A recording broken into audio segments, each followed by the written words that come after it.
This channel does not promote any violent, harmful, or illegal activities. All content provided by this channel is meant for an educational purpose only. চলতি বছরের ২৮শে ফেব্রুয়ারি নানা জল্পনা ও রাজনৈতিক বিতর্কের পর অন্তর্বর্তীকালীন সরকারের ছায়ায় আত্মপ্রকাশ করে নতুন রাজনৈতিক দল জাতীয় নাগরিক পার্টি, সংক্ষেপে এনসিপি। রাজনৈতিক বন্দোবস্ত বাস্তবায়নের লক্ষ্যে সংসদ ভবন চত্বরে জমকালো অনুষ্ঠানের মাধ্যমে এনসিপি এই আত্মপ্রকাশ অনুষ্ঠান ছিল একটা জনসমুদ্র।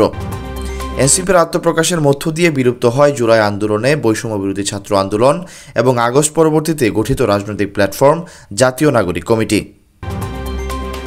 পরবর্তীতে ১১ই মার্চ হোটেল ইন্টারকন্টিনেন্টালে বিলাসী ইফতার পার্টির আয়োজন করে নানা আলোচনা সমালোচনার জন্ম দেয়। গত ১৪ এপ্রিল পয়লা বৈশাখের সকালে রাজধানীর ইস্কাটনের নেভি গলিতে বৈশাখ উদযাপন অনুষ্ঠানের আয়োজন করে এনসিপি। বৈশাখ উদযাপন অনুষ্ঠানে এনসিপির নাহিদ ইসলাম বলেন, বিচার, সংস্কার ও গণপরিষদ নির্বাচনের এজেন্ডা সামনে নিয়ে এগোচ্ছে এনসিপি। জুলাই অভ্যুত্থানের আকাঙ্ক্ষাকে ফ্যাসিবাদ বিরোধী শক্তিগুলো এখন আর সমানভাবে ধারণ করছে না। এনসিপির এই আয়োজনের সমাবেশস্থল ফাঁকা ছিল। সব মিলিয়ে শখানেক নেতাকর্মী ও দর্শক উপস্থিত ছিল, যাদের ডাকে হেমিলনের বাঁশির সুরের মতো মুহূর্তেই হাজার হাজার ছাত্র জনতা উপস্থিত হতেন। তারা কোথায় গেল? তাহলে কি দিন দিন চুপসে যাচ্ছে এনসিপি? বৈশাখের তপ্ত আবহাওয়ায় এমন প্রশ্ন যখন রাজনৈতিক অঙ্গনে ঘুরপাক খাচ্ছে, তখন দলটির দক্ষিণাঞ্চলের মুখ্য সমন্বয়ক হাসনাত আবদুল্লাহ এক ফেসবুক পোস্টে রাজনৈতিক অঙ্গনে যেন বারুদের মতো বিস্ফোরণ ঘটিয়েছে। ১৫ এপ্রিল মঙ্গলবার সন্ধ্যায় নিজের ভেরিফাইড ফেসবুক অ্যাকাউন্টে এক পোস্টে হাসনাত আবদুল্লাহ লিখেছেন, যেদিন থেকে আমাদের আওয়ামী বিরোধী অবস্থান এবং কম্প্রোমাইজের রাজনীতি বিরোধিতাকে শিষ্টাচার বহির্ভূত বলা শুরু হয়েছে, সেদিন থেকেই আওয়ামী লীগের মিছিল বড় হতে শুরু করেছে। যারা কম্প্রোমাইজের রাজনীতি করছেন তাদের সতর্ক করছি, অতি শিগগিরই আওয়ামী লীগ নিয়ে সিদ্ধান্তে আসুন, না হলে আপনারা করবেন কম্প্রোমাইজের রাজনীতি আর আমি করব শিষ্টাচার বহির্ভূত আচরণ। আমি শিষ্টাচার বহির্ভূত আচরণ শুরু করলে নিতে পারবেন না, সাবধান হয়ে যান। প্রসঙ্গত, অন্তর্বর্তীকালীন সরকারের পদত্যাগের দাবিতে রাজধানীতে ঝটিকা মিছিল করেছে আওয়ামী লীগ। ১৫ এপ্রিল মঙ্গলবার সকালে ঢাকা মহানগর আওয়ামী লীগের ঢাকা ১১ আসন অঙ্গ ও সহযোগী সংগঠনের ব্যানারে এই মিছিল করেন তারা।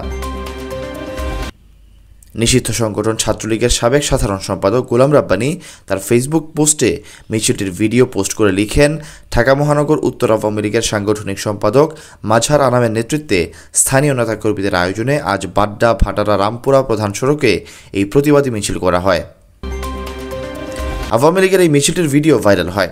এরপর মঙ্গলবার সন্ধ্যায় ফেসবুকে ওই পোস্ট দিয়েছেন হাসনাত আবদুল্লাহ। যদিও ফেসবুক পোস্টে হাসনাত আসলে কাদের দিকে ইঙ্গিত করেছেন তা খোলাসা করেননি।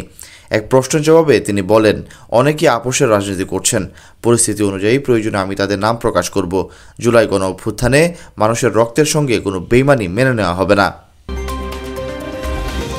প্রসঙ্গত, গত ২০ মার্চ মধ্যরাতে ফেসবুকে হাসনাত আবদুল্লাহ লেখেন, কিছুদিন আগে আমি আপনাদের বলেছিলাম যে রিফাইন্ড আওয়ামী লীগ নামে নতুন একটি ষড়যন্ত্র নিয়ে আসার পরিকল্পনা চলছে। এই পরিকল্পনা পুরোপুরি ভারতের। সাবের হোসেন চৌধুরী, শিরিন শারমিন, তাপসকে সামনে রেখে এই পরিকল্পনা সাজানো হচ্ছে। হাসনাত লিখেন, আমি সহ আরও ২ জনের কাছে ক্যান্টনমেন্ট থেকে এই পরিকল্পনা উপস্থাপন করা হয় ১১ই মার্চ দুপুর ২:৩০টায়। আমাদেরকে প্রস্তাব দেওয়া হয় আসন সমঝোতার বিনিময়ে আমরা যেন এই প্রস্তাব মেনে নেই। আমাদেরকে বলা হয় ইতোমধ্যে একাধিক রাজনৈতিক দলকেও এই প্রস্তাব দেওয়া হয়েছে, তারা শর্ত সাপেক্ষে আওয়ামী লীগ পুনর্বাসনে রাজি হয়েছে। একটা বিরোধী দল থাকার চেয়ে একটি দুর্বল আওয়ামী লীগ সহ একাধিক বিরোধী দল থাকা নাকি ভালো। ফলশ্রুতিতে আপনি দেখবেন গত ২ দিন মিডিয়াতে আওয়ামী লীগের পক্ষে একাধিক রাজনীতিবিদ বয়ান দেওয়া শুরু করেছে। আমাদেরকে আরও বলা হয় রিফাইন্ড আওয়ামী লীগ যাদের দিয়ে করা হবে তারা এপ্রিল-মে থেকে শেখ পরিবারের অপরাধ স্বীকার করবে, হাসিনাকে অস্বীকার করবে এবং তারা বঙ্গবন্ধুর আওয়ামী লীগ করবে এমন প্রতিশ্রুতি দিয়ে জনগণের সামনে হাজির হবে।